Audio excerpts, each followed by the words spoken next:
तुम्हारे गायकी से हमको क्यों जलन होगा बे?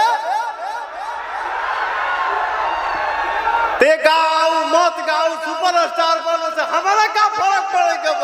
क्या बात। लेकिन फिर भी मेरा नाम पवन सिंह है, इतना ध्यान रखिएगा।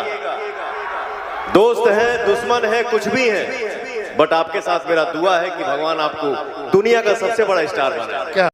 तो देखा दोस्तों, इसे कहते हैं सुपरस्टार। सिद्धार्थ नगर के स्टेज शो में पावर स्टार पवन सिंह ने खेसारी लाल यादव को कहा कि तुम्हारे सुपरस्टार बनने से हमें क्यों जलन होगी, हमारी तो दुआएं तुम्हारे साथ हैं कि तुम हमसे बड़े भी सुपरस्टार बनो।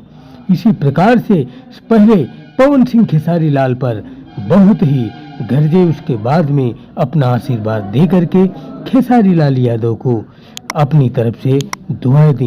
आप लोगों की क्या राय है, कमेंट में जरूर बताएं।